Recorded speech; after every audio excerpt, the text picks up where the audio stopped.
But let's get into the 2026 class. This past weekend, starting Friday, ton of visitors. I think the biggest one I'm keeping my eye on, Braylon Womack. He's a 4-star safety out of Hartsville Academy in Brandon, Mississippi. Kind of someone that I wasn't really paying too much attention to for Florida the past couple weeks. But we hired Vinny Sensory. And the day we hired Vinny Sensory, Braylon, he made a post about it, being happy. And then right then, he cancels a visit to, I think, Alabama and schedules one with Florida. I heard the visit went really well. And I guess he has a really good connection with Vinny Sensory. And now he's someone that I'm looking at that he might be a player in this class. Like, very legit possibility that we're like maybe the new favorites for him. He, on three, is a 32nd ranked player. So he's in that 5-star range as well. And, I mean, we stacked Hilton Stubbs and Lagonza Hayward in this class.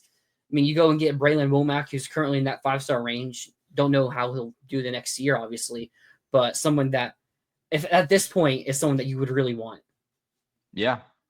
No, I mean, I think that's a testament to why they probably brought in Sunseri, a young guy with, that they probably trust as a good recruiter. I mean, coming from, having Power 5, Power, I guess, no, they weren't. No, but yeah, Power 2. Sorry, I was forgetting he was at Washington this past season. Yeah. Power 2, recruiting experience at an upper tier, upper half tier program within the conference. So yeah, I think that's a solid pickup. Another guy I would point out that was on that visitor list from Friday, Aiden Pouncey. Yes, yet another Pouncey. Yep. 4-star defensive back. Obviously the Pouncey brothers from the national title teams, and then Ethan and Jordan, the cousins, came along later. Yeah, Rob, I'm not a conspiratorial guy. I don't think that these websites are conspiring against the Gators. That doesn't really make sense. But I don't know. I'd have to follow other schools to see if the same kind of thing happens to other teams too, because I don't follow them quite like I do the Gators. So, but it's strange. Like, it is a bizarre thing that seems to happen all the time. Yeah, because we jumped because of that last update. We jumped 2 other teams in the rankings. So yeah. Tennessee, I believe Tennessee. Who did we jump? Michigan and Texas A&M. I know Texas A&M was one of them, and LSU. LSU is to 10th now. Did they lose someone? That's weird. Wow. I mean, no, because it's we're 280.48. Texas A&M is 279.72, and LSU is 279.20. So they're very close. It was a difference of 1 point or less than a point in some cases. And then there's also Michigan, who's right above us at 28.75. So I mean, you get one of Onus or Flowers. You jump them, but Michigan's going to get that 5-star offense. That's what I was about to say. Would they jump them if they get Haywood? Probably not, right? But then you have Auburn at 284.58. So if you get both Flowers and Onus, you might also jump Auburn. So we could finish, I think, the highest 7. So, and that's assuming you get both, but don't think we're going to finish lower than 8th, barring more changes to other recruiting sites. Yeah. But I'm going back to, you were talking about Aiden Pouncey. Yeah. There was going to be a bad taste in some people's mouths because they're his older brothers. Or I think they're brothers, right? I'm not 100%, but I think so. I believe that's what I read. I can double check 247. Could be another cousin, but I think he's brothers with Ethan and Jordan. So there's going to be a bad taste. Ethan was also a pretty highly rated recruit. He's brothers, yeah. Ethan had some injuries here, though, that really held him back. So I wouldn't dig too much into that. And Jordan was a 3-star receiver who kind of just came here to be back in Florida. So if you're going to worry about Aiden because of those two, I mean, that's just not the right thing to look at. I mean, he's a highly rated prospect. He is. It's not I mean, if those this isn't just a legacy play. This isn't just Florida offering a guy that they wouldn't otherwise recruit. If he had a different last name, he would certainly still be a Florida target. Absolutely. I mean, he's 149th in the composite. I mean, if you're talking about getting Aiden Pouncey and Braylon Womack, maybe another safety as well. I don't know how many we're looking at here.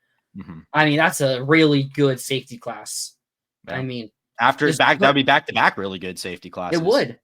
I mean, and we haven't had a really good safety room since 2018, probably with Chauncey Gardner back there, who I think also the corners elevated the safeties like Brad Stewart and Donovan Steiner. Yeah, it was solid. But it really does change that room. Some other Another theme I notice on a lot of these recruits: offensive tackle, offensive tackle, offensive tackle, offensive tackle, offensive tackle, interior Yeah. offensive line, interior offensive line, offensive tackle, offensive tackle.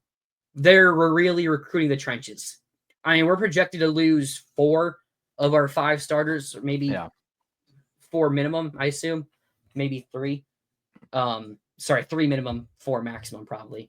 But you're losing those guys. Plus, you're gonna have some attrition, some backups who maybe get beat out by younger guys for going into 2026. But they're literally looking at those offensive tackle, and there are 4-star rated guys there too. I mean, it feels like we haven't taken that many offensive linemen in many classes.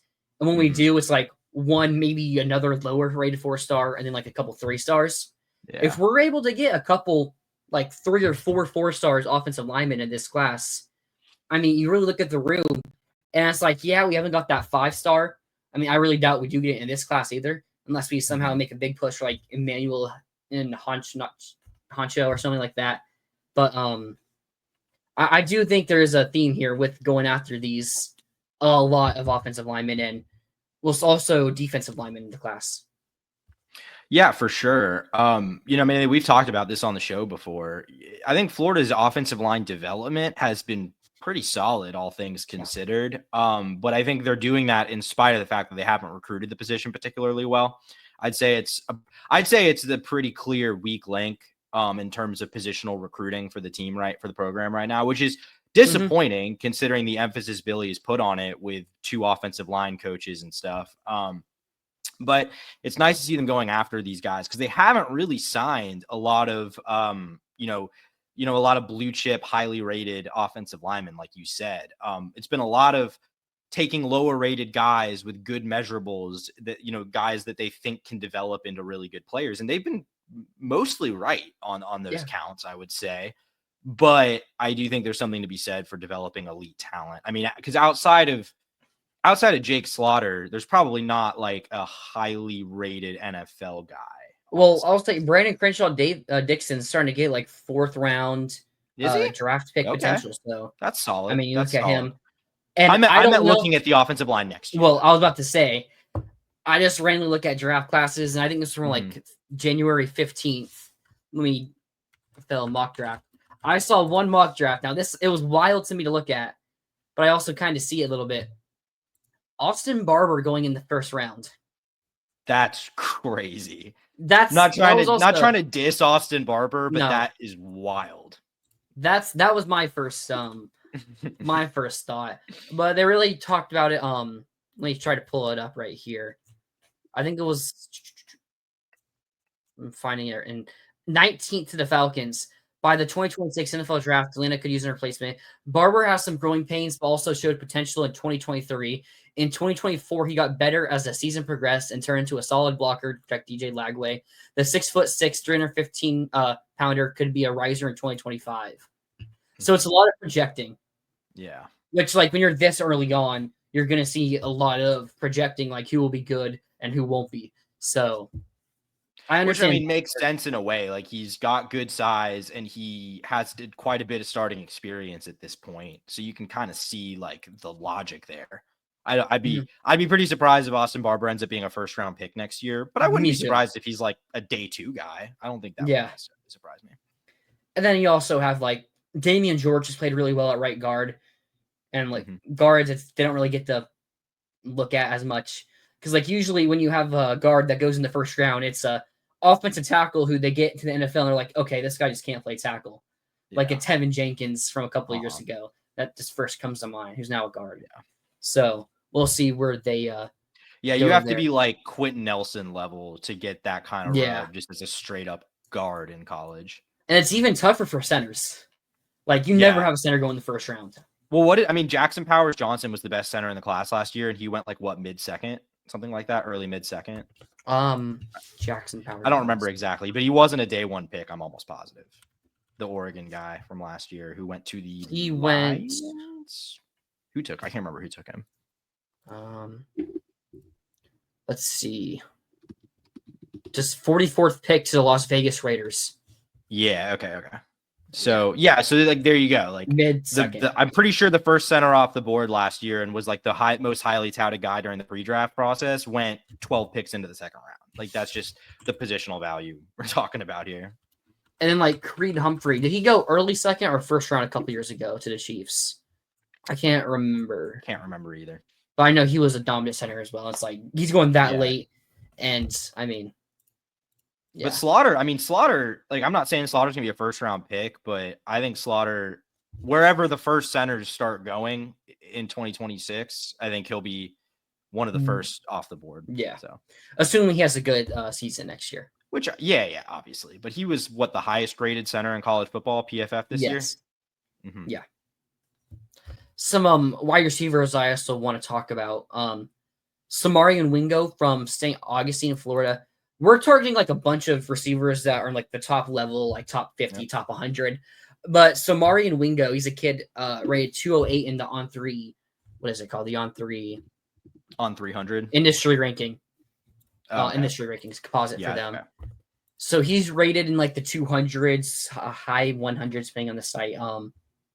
He's someone I think will go after, like heavily, even as much as those guys who you see in like the top 100 and top 50.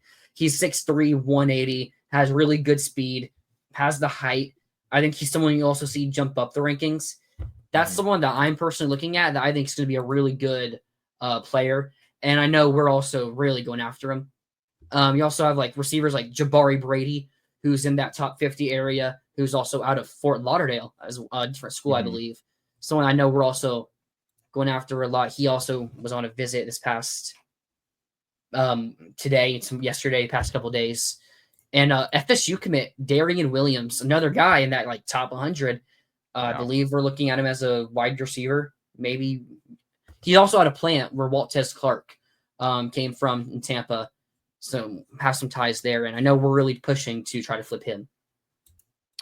Yeah, going back to Wingo, guy from my neck of the woods, St. Augustine, like I don't know a ton about him, to be honest with you, but yeah, like you said, I mean, the measurable's really nice, good size, good speed.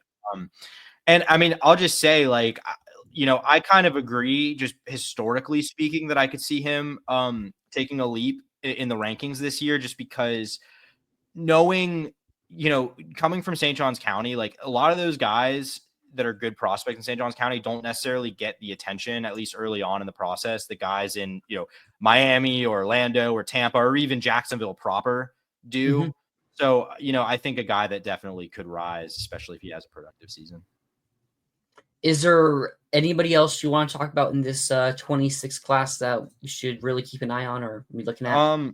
Yeah, so I mean, he's a guy who's already committed, but I'll just mention that Will Griffin, the quarterback commit from Cocoa, is that where he's from? I think so. That sounds right.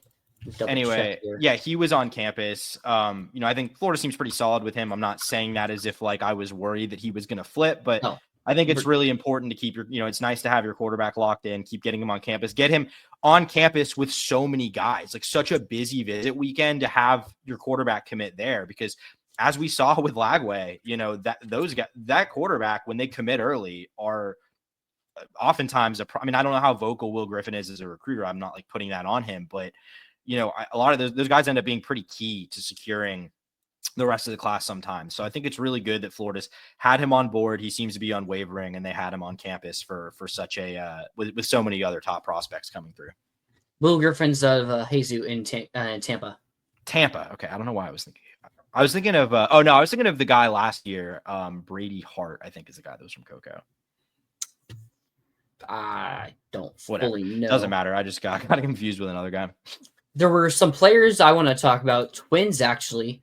I believe they're out of North Carolina. I'm trying to get their name. They're originally from Jacksonville. They're cousins with, where is he? I'm looking at 2025. They're cousins with Hilton Stubbs. Okay. Trying to find them. So they're twins that are both cousins with Hilton Stubbs. Okay. Yeah. That would be weird if they weren't. Well, I was just clarifying the relation. Wow, there's a lot of players out of North Carolina, actually. Ooh. I did not expect this many players from North Carolina. I'm trying to remember who it was. Well, I know one of them's, I don't think it's this guy. Maybe they're out of South Carolina.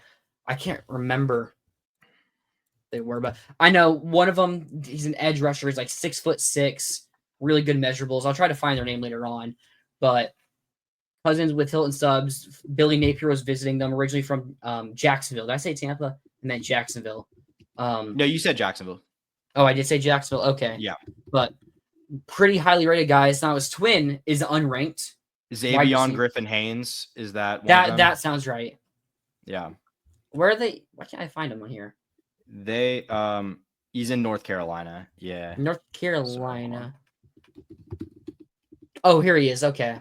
122 composite. I got him. Mm-hmm. Rolls from Rollsville, North Carolina. Yeah. Yep. But so yeah, 2'4". Yeah. Okay. So he's 122nd in the composite, 6'6", 235. Someone that really good edge size. You know, someone that you can tell has a high potential. I know his brother is unranked, but does have a lot of offers from like Florida State, Miami, and a lot of other big schools. So I'm not sure, because he's also like 6'3", so he has good size and stuff for receiver. So I'm not sure if he's going to shoot up the rankings or if it's just because teams are trying to get his brother Xavion to come to them. So like, we'll take both of you. But I think that's someone to really keep an eye out for. Gerald Chapman recruiting him for now. Yeah, we'll get into that. But yeah, it's someone I definitely look forward. I know really close with their cousin. So originally from Tampa or Jacksonville. I don't know why I keep thinking Tampa. It's because of Will